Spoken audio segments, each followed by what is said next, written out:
Hi, Alicia. How are you? Hi, Vlado. How are you? Long time no hear again. We keep doing this. Yeah, but I'm sure that we surprised everyone with this episode. So they're listening to it right now. So obviously our podcast is not that. And we are back and we are kicking. We are alive. Quick announcement. This will be the first episode of a new series of podcasts, which will be really technology dedicated. The context behind all of this is all this new tech which was released around the generative AI, how to say, hysteria, fashion, Hype for sure. flood of news and etc. And we decided, okay, this is a podcast which is in a way produced not in a way, it is produced for feedback from the Tech Commission. So there should be a tech dedicated segment within our podcast. And because a lot is going on, there is a news almost every day, and we would like to report this news back to you, and we will try to humanize them. So you don't need to be a data scientist. Please don't bring your data scientist on board. They could listen this too. It will be interesting for them. But the main focus are non-data science people who are from the media intelligence world and would like to benefit from all of this. And saying all of that, this will be the first, like the foundation episode. So we have an agenda. We will cover the main topics. We will discuss the main glossary, the main terms, and we will explain all of that for you. So in future, you will be a little bit more prepared for the following episodes. We will start in a minute, but before that, Alicia has an announcement, and I'm giving her the opportunity to do the announcement. Alicia? Or you're putting me on the spot, basically. Yes. But yeah, there was a little bit of change. And I ended my journey at Sotletic. And I almost left media intelligence industry, but but it turned out it's not so easy to quit. And also the podcast can continue. And right now you can find me in Ruepoint. So I'm very happy to stay in the industry and to keep, recording the podcast for you and stay part of FIBA family. So you're not getting rid of me so easily. No, these are fantastic news. I'm really happy that you will stay within the industry. Yeah, it's always great when important people and talented people, they stay within our small community of companies which serve the media intelligence industry. Okay, this is let's say, the formal part of the podcast. So let's go directly to the not so formal and the actual content. I will start with explaining the current context. And I have a few bullet points here. So what is going on within the so-called AI, within the media intelligence industry? And actually it's going a lot. So if you're within the media intelligence industry and if you do not live in a cave, I'm sure that you watched a lot of webinars, you read a lot of articles, almost all the companies, And maybe you even attended. Maybe you even attended the Tech Day that happened in Rome recently that FIPEP organized. And it was really mostly about the generative AI. Absolutely. And thank God that we as an industry that we started to call all of this generative AI, not chat GPT only, because that's just a small segment of all of this. But yeah, what's going on? First, we see the rise of the language models, and we'll explain a little bit later what a language model is, just to be sure that everybody is on the same page. But yeah, we see the rise of the language models. We see that there is a global hype regarding all of this tech, not only here in the media intelligence industry, but there is a global hype almost in every knowledge-intensive industry. A lot of people, a lot of users finally had the opportunity to interact with a very knowledgeable system, which is extremely flexible to what you can do with that system. So right now, almost everything which is knowledge related in a way feels disrupted by big language models and chatbots, which are based on big language models. So everybody was talking and it's still talking regarding that.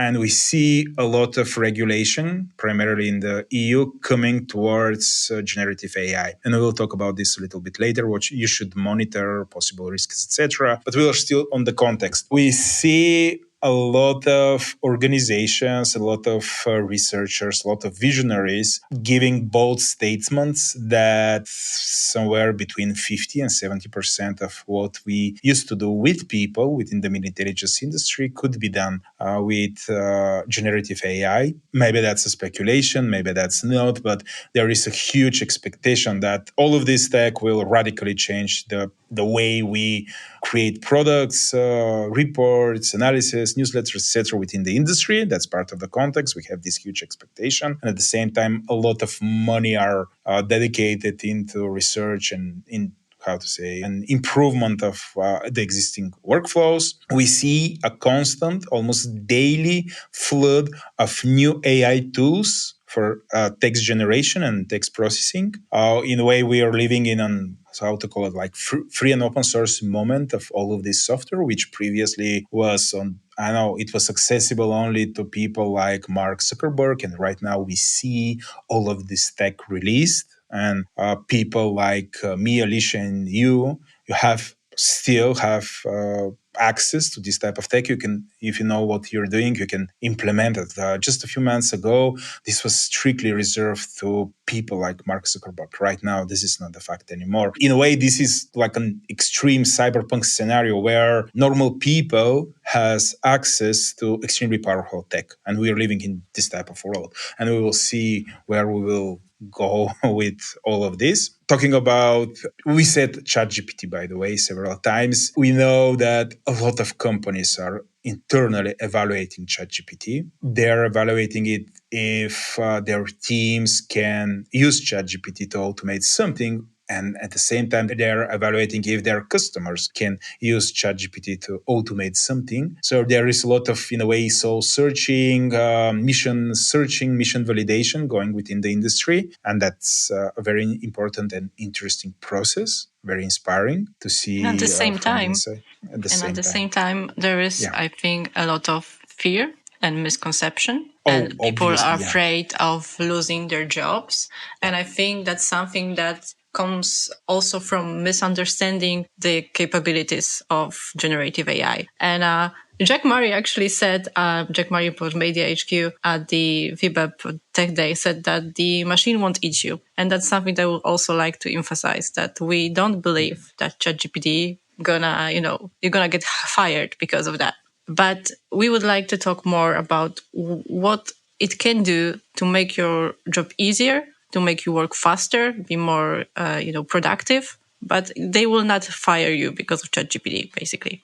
And that's Alicia's opinion. I think that pretty much it depends what you're doing. And my opinion is, and it has always been the same opinion, that if people are doing exactly the same thing every day, every hour, just repetitive work, menial work, the machines are aiming at that. So we, as professionals and as natural intelligence, should, in a way, learn how to use the machines to set us free from menial work and use our skills and knowledge and a different way of thinking compared to the machines in order to give better product. We need to learn that. I don't think, for me, the Pandora box is open. This tech will stay here. That's part of the context. So this is not just a random fashion. It's not a hangover which will pass, and at the end everything will be the same. It's not going to happen like that. All of this will stay here, and I'm sure that if this is not regulated out, because we know that in Italy ChatGPT is currently forbidden. So if we still have access with this tech, we as businesses will adapt our workflows, expert researchers, etc., to utilize all of this, be way more productive, create way better analysis, analysis because we will be able to process more data and create more objective analysis. So that's the goal. On one hand, we are constantly flooded with new type of sources which generate enormous amount of data. This is like social media, traditional media, whatever, all of the new formats which appear. And historically, we had this problem that if we want to understand what's going on within all of this data, we need people to read it. So right now, we'll have machines to help us to read that. So I don't think that we will see mass layoffs of people, but we will see mass changes of workflows within the organizations, and the organizations which do not adapt and the specialists which do not adapt, maybe they will lose business and maybe people will lose their jobs, but they will have the opportunity to change the way they're working and how Yeah, do I would they agree. deliver. Yeah, I would agree that AI can help with the repetitive, like, let's say, mindless job that shouldn't even require human input in the first place, I would say. And that doesn't need any initiative or any thinking out of the box and all of that. And that's something that we as people can focus on. And I think what companies should do is just to make sure that the talents that they have, they will be applied in a different way to do different things, to do better things, to grow and all of that, and not just looking at it as, okay, how can I cut my costs? Cutting costs is, of course, very important. And we all are looking at the generated AI from this point of view. But also, again, we are a very niche industry. As a media intelligence industry, we're very niche. And finding talent in this industry is not so easy with people who have insight already in the values that we represent and in the methodology that we use and all of that. So that's something that generative AI can help us with, processing like a large number of data, writing automatic summaries, like even like proposing keywords for media monitoring services. Like, for example, I would like to monitor climate change, but I cannot just write climate change as a keyword to monitor, right? So I can ask ChatGPT, for example, can you please give me a list of topics connected to climate change? And you have 15 minutes of someone's free time because the AI could do that for you. But then again, you still have need someone to write that prompt, right? And to then communicate with the client and then check if the results are good and tweak the prompt a little bit and all of that. Or to just edit out the output of the machine. So we'll need people to supervise all of that. But they will be able to generate way more reports. In a way, we will see our industry, which will move from, if we in a way agree that the editorial process within the media intelligence industry the last years, it looked like a craftsmanship. So we have these really skillful people, and they have a lot of work which they do with their hands, and it's almost like an art, and it's with extremely high quality. It's very beautiful, very insightful, but in a way they are limited by the productivity of their own hands and the teams they're working with. And we historically started to see synergy issues because there is demand that the research should be done on bigger and bigger data sets, and when we have people who are really good into that craftsmanship, but we needed a factory. So in a way, the AI can be like the industrial revolution, which will happen within the industry, because we have these machines which are extremely productive, extremely fast, and they're capable to read and produce way faster compared to people, that they're not ideal yet. There are a lot of deficiencies. And by the way, we're not going to focus this particular episode for that. We already recorded episode with Maya Koleva from Cometric. You can listen to that, where we in detail discussed with Maya about possible use cases and the possible shortcomings of this tech. Right now, we'll go back, because we said that we will do this foundation episode where we define basic stuff. And we will talk about the basic vocabulary, because we cannot record episodes dedicated to generative AI without mentioning most of these terms, and we need to do that. So brace yourself. This will be a little bit like a lecture right now. And I will try to briefly explain a few of the most popular terms which we will meet in future when we discuss new tech releases. So brace yourself. We will try to do it as human as possible, so I'm sure that you will be able to understand. everything. And we'll start with maybe the biggest question. What is a large language model? That's the GPT part of the chat GPT. And actually GPT stands for generative pre-trained transformer. Pretty much this stack, the language model, is, I'm sure that a lot of people won't agree with me directly, but it is safe to compare it with autocomplete. So pretty much this is extremely powerful and really fancy autocomplete. Way different compared to how the traditional autocomplete works. But when we have a language model, large language model, at the end, the only thing that model can do is to finish our sentences. So the machine, when it is trained, and it is the way the machine is trained, pretty much there is an algorithm, and we send to that algorithm a huge amount of training data, and the training data is just pure text within different domains, but in a certain language. So let's say if we want to have a machine which should be able to understand English and produce text in English. So in order to educate a machine like that, we'll need billions of words that are stored in the documents, and we need to send these documents to the machine, and the machine will read all of that, and in a way it will teach itself how we, the natural intelligence, structure our sentences. Pretty much is that. So when we have the language model is capable to do one thing only, and that one thing only is to finish our sentences. So that's why I'm comparing it with autocomplete, and that's why I'm saying that this is an autocomplete. But if within ChatGPT, if we have only the GPT part, that GPT part is capable only to autocomplete our sentences. So imagine we just send to the machine, if we send to the machine 3 words from statistical point based on all the documents which the machine read previously,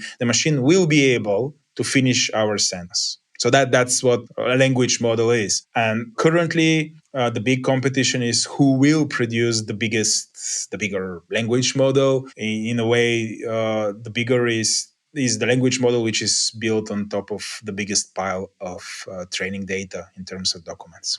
So that's the goal here. So, Alicia, yeah, would you like to add something to that explanation? I just might add that regarding from the data comes from, you can listen to our 2-part of our podcast called Etica AI and the issues that we have with the data that are coming into this language model and how they are sourced. But we have 2 whole episodes about Etica AI issues already recorded.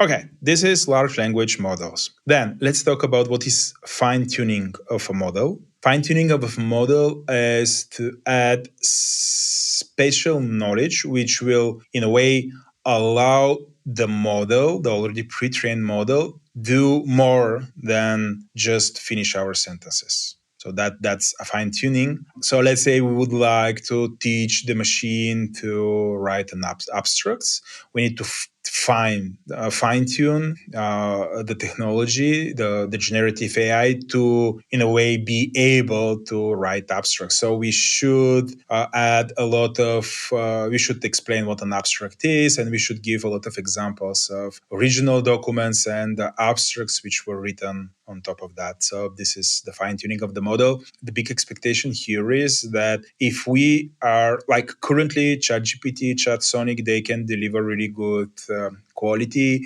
The thing we need to understand right now, and the thing we need to in a way check right now is are we going to deliver way better abstracts if we fine tune large language models? How good these abstracts could be. That's fine tuning. I'm just mentioning it here. This is what fine tuning is, and we just explain because in future episodes we will talk about fine tuning of models. Then, the more you dive deep within all of this domain, you will learn about training data and prompt training data. All these machines, they need a lot of training data. And for the language model, the training data is just huge pile of text within a certain language. That text should be extremely diverse. It should be from different type of media. And the training data should be representative for let's say, the whole English language or the whole Polish language, the whole Italian language. So imagine millions, even billions of documents, of unstructured text, articles, laws, everything, which is accessible via the internet, should be fed to the machine. Prompt training data. So if you want to make the language model to act like ChatGPT, we'll need a lot of prompt training data. So the way we are doing that, we need a different training data. And pretty much that training data are a lot of examples of questions and answers. And they need to be written, the best cases, they need to be written by people. So that's the way we transform just the plain. And by the way, all of this is a simplification.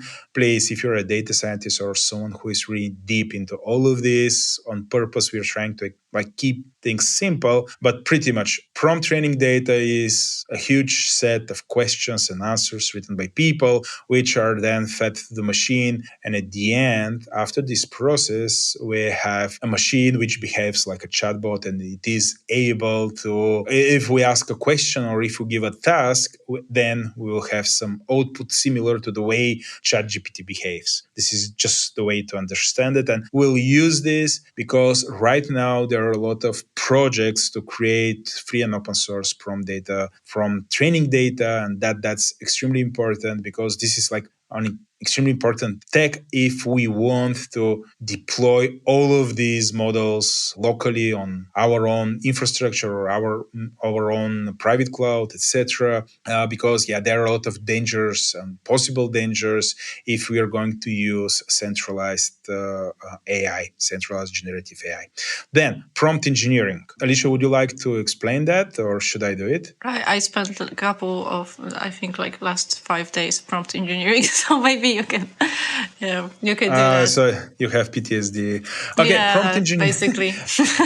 Pretty much when we train the machines and the way we interact the machine it is with a prompt. The problem is that we constantly need to update our prompts. So there is no, let's say, one universal prompt to rule them all, even for basic stuff like an abstract. So pretty much if we want to have the perfect abstract for a different article, even articles within the same domain or topic, we need to update our prompt. And the prompt, this is what we send to the machine. That's the order, that's the question, or this is what we write to the machine in order to receive an output from the machine. Currently, a lot of people started to add as their profession to be a prompt engineer. I'm really curious how long the prompt engineering profession will be alive, because there is another tech. Things are happening so fast. And there is another tech which is called AutoGPT, which in a way aims to eliminate prompt engineering already. So I'm not sure how long we will need prompt engineering. Maybe for just basic stuff, this will stay, but for more complicated reporting or for more complicated tasks, we'll use AutoGPT. But that's another story. But prompt engineering, this is the skill to communicate with the machine, to give a task to the machine and to receive perfect output of the machine. So that's very hard. We wish it would be that easy, but it is not. It is not. And you think if you just write, please translate, it's not working as it's supposed to work, and you don't have the same result every time. And so there's a lot of trial error here, and you have to be patient and creative, really creative. And sometimes rewriting the same sentence but using different words generates completely different outturn. Even sometimes the same prompt generates different results. And that's the best thing.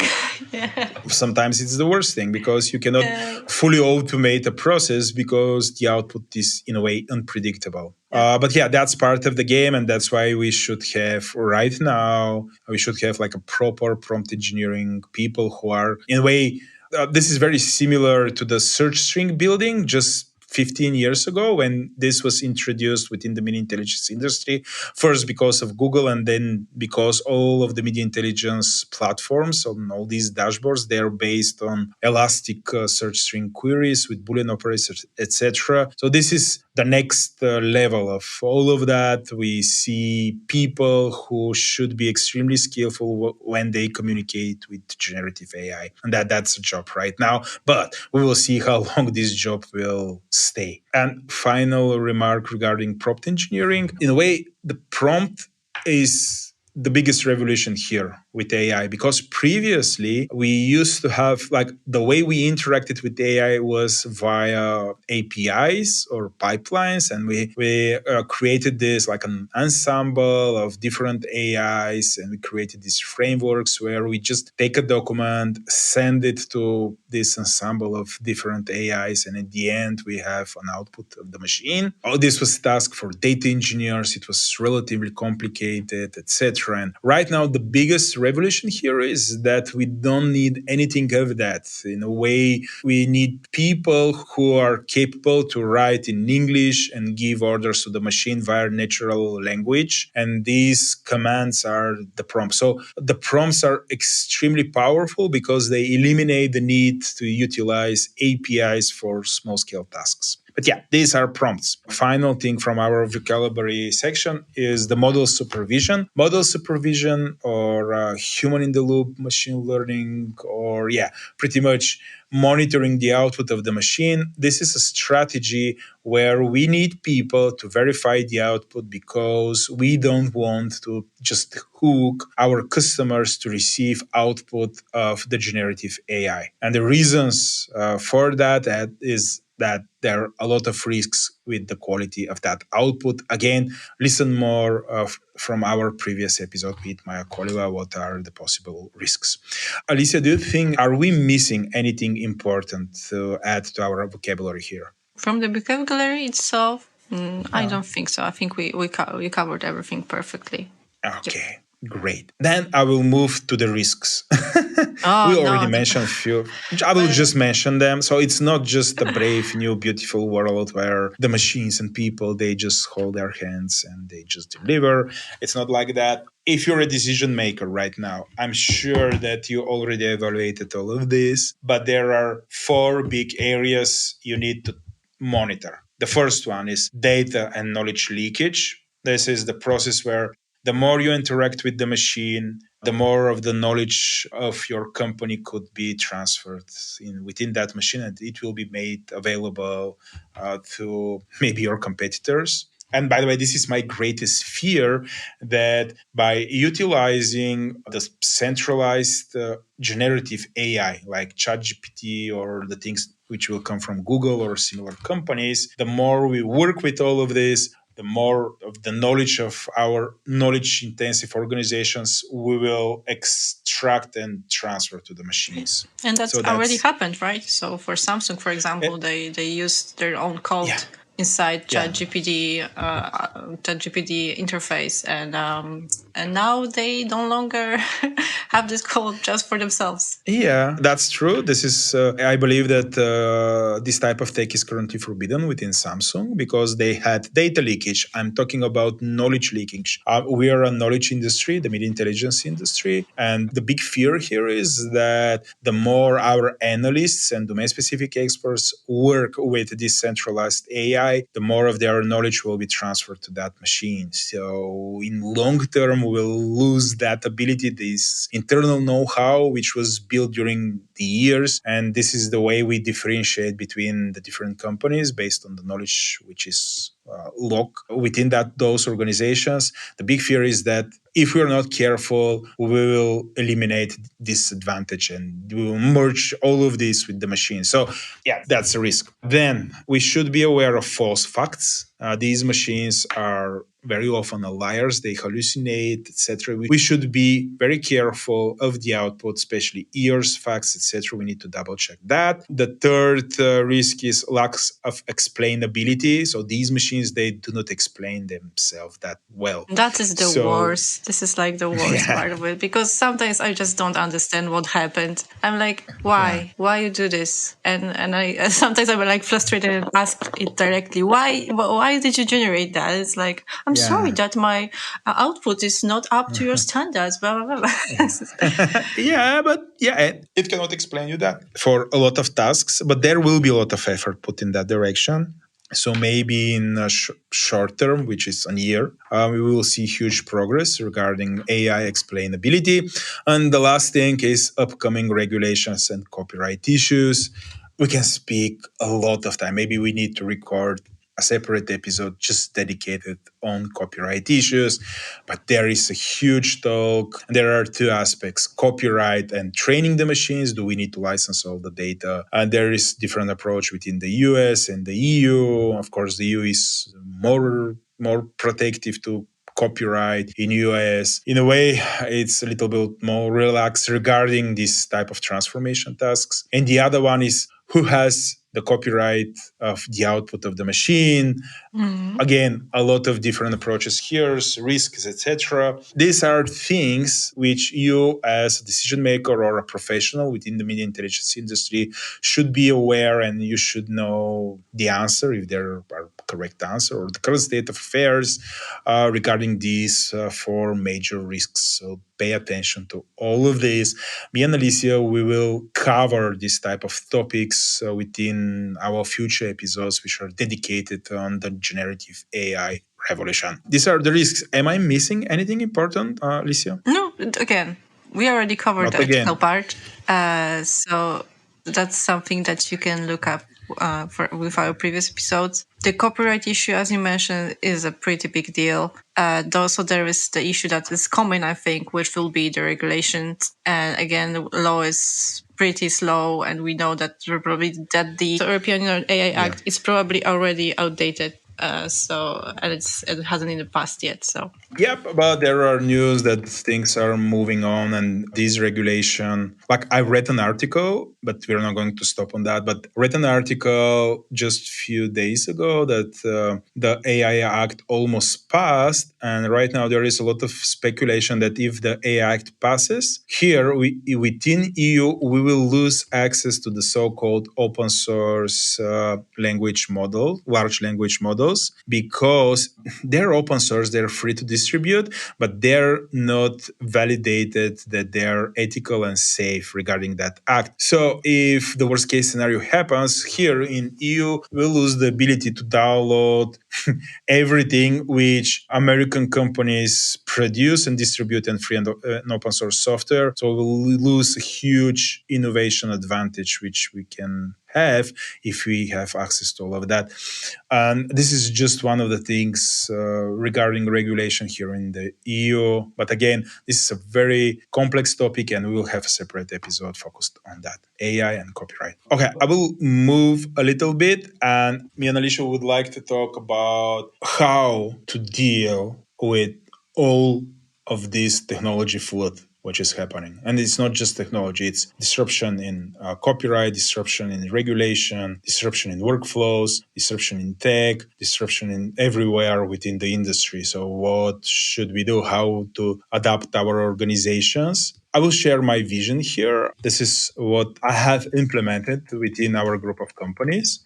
And the first thing is, I think that we as an industry should move from plant innovation to, I call it agile applied research. So I don't think that right now a roadmap, like a yearly roadmap, is viable anymore. We don't need, we cannot do that. We need to create a way more agile approach of, let's say, like an internal task force of people who are constantly monitoring new tech, and then workshops and hackathons really focused on deploying all of these as fast as possible and doing practical experiments how this can be utilized within the organization. So pretty much, if you're a decision maker in a media intelligence organization, you need to put, and that's not an option. You need to do that if you want your organization to, in a way, stay competitive. Otherwise, all the other organizations will have hands-on experience on all of this tech, and they will be able to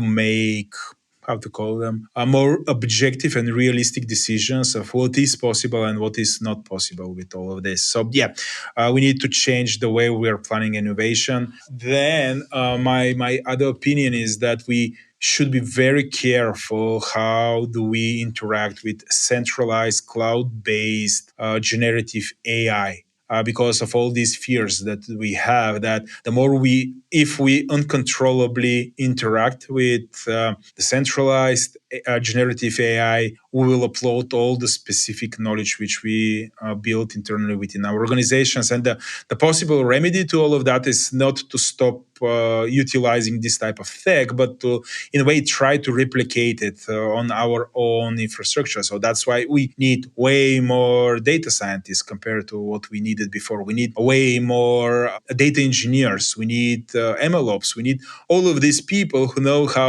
where to look, how to download, how to deploy this, and how to make it work within our own infrastructure. And this is a really important part of the game. That's again one of my that's part of the vision, how all of these contexts currently contributes to the organizational change. Third, I think that from general reptile large language models, we need to move to domain-specific large language models. And by using reptile, I strongly advise you to read the most of the books by Kahneman. That's why one of my favorite psychologists, and has this great explanation of how the human brain works. And pretty much he says that we have two types of brains: our reptile brain, or the so-called system number one, and our advanced brain, or system number two. But pretty much our reptile brain is our fast thinking. This is the way,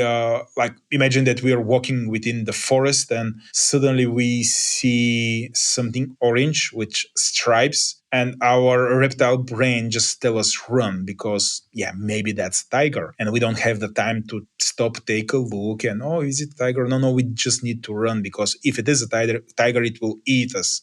So these are usually very fast decisions, very, in a way, but without a lot of thinking. And big large language models right now, they are very similar to reptile brain first people. So we want to move the large language models from that state and, in a way, train it with the specific knowledge, in a way, make it understand, so move it to the next level. So this is all this fine-tuning, which I previously explained, fine-tuning, context building, prompt engineering, etc., in order to create an AI which is deployed within an organization, which is as fast, as controllable, and as safe as possible for our organization, and of course for society and for our researchers. So we need to do that. So that's my third vision. And the last thing is that we need to move from coding data and supervision to prompt training data and supervision plus prompt data engineering. In long term, I'm sure that all of this tech will evolve with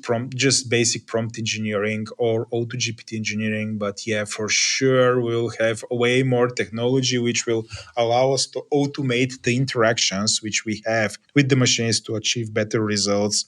And we need that talent within the organization. We need that skill within the organization. Otherwise, we will miss key benefits of all of this tech. Alicia, would you like to add something to these four? No, I think I couldn't agree more, especially with the first part, because I saw some people think like, okay, I live in a country when the labor cost is relatively low, so there is no need for me to look into that. But if you are looking only on the cost side of this thing, you're gonna stay behind and you're gonna have such a big disadvantages. So right now we are in this testing phase when we kind of still affect the way that these large language models are working. So they adapt to the way that we use them. I think even if you are not planning to implement this solution right now, you should have someone in your company that is, keeping an eye on what's going on and using it and making, even if you are not using it right now, maybe just write some use cases and try it out. Maybe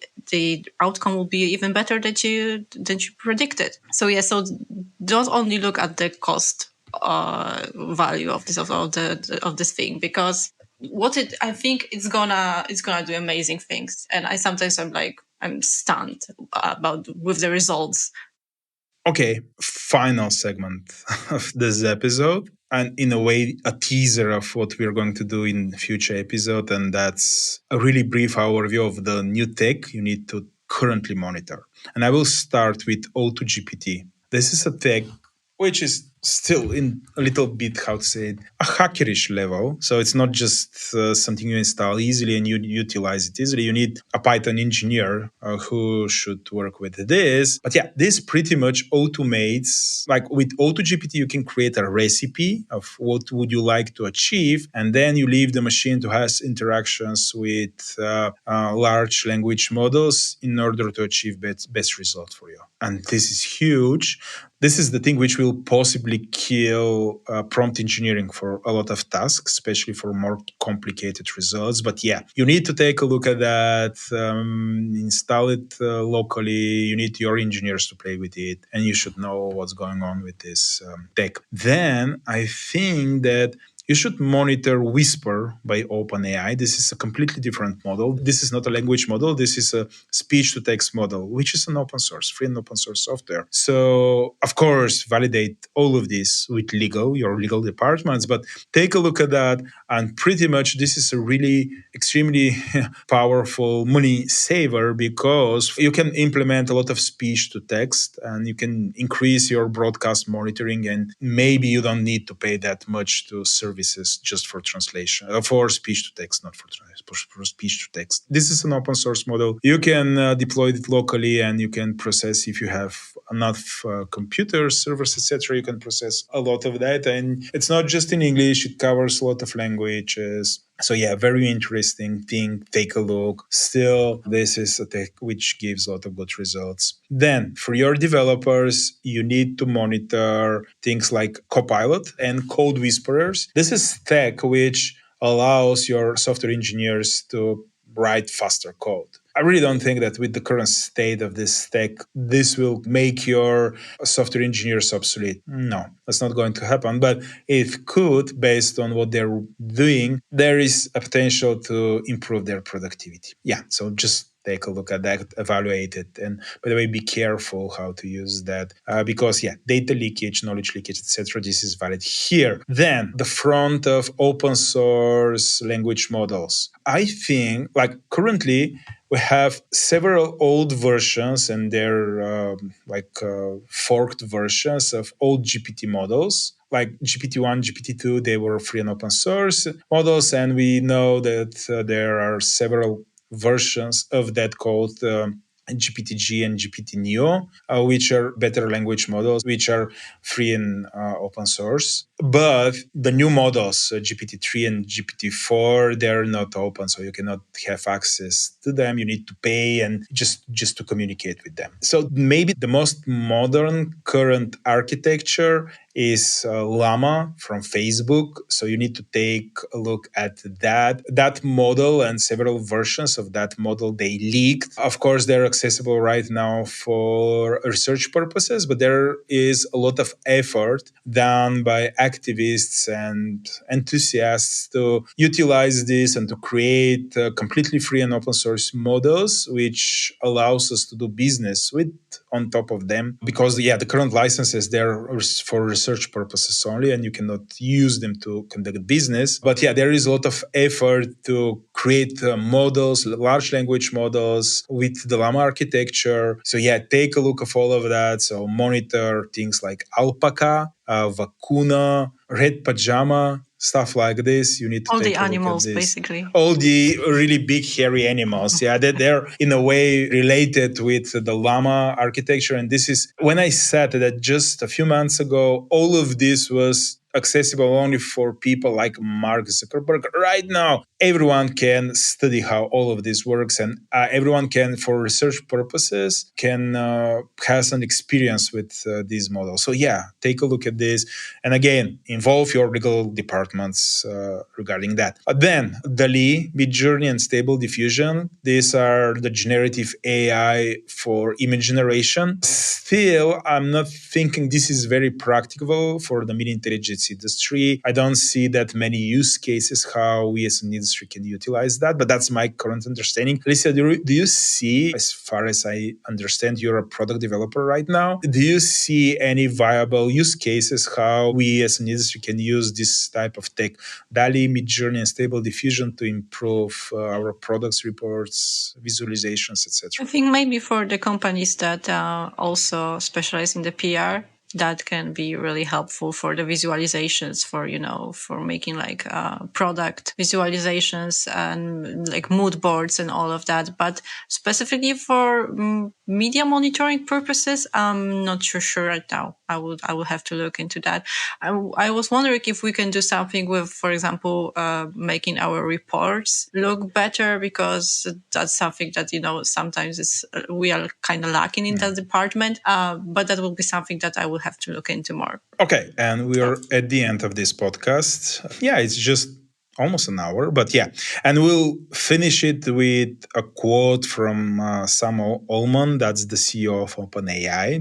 OpenAI is the organization which is behind ChatGPT, and he said the following thing: ChatGPT is incredibly limited, but good enough at some things to create a misleading impression of greatness. It's a mistake to be relying on it for anything important right now. It's a preview of progress. We have lots of work to do on robustness and truthfulness. And this is not our words of me, Alicia, Maya, and all the people within the industry. This is the CEO of OpenAI. So we will cover all of these topics. But yeah, please follow this advice. Be careful, measure everything, measure output, double check the output, etc. This is the current state of affairs. Be careful with all of this. Saying all of that, Alicia, would you like to say something? Like, the final words are yours. My words are mine. Oh, what a big privilege.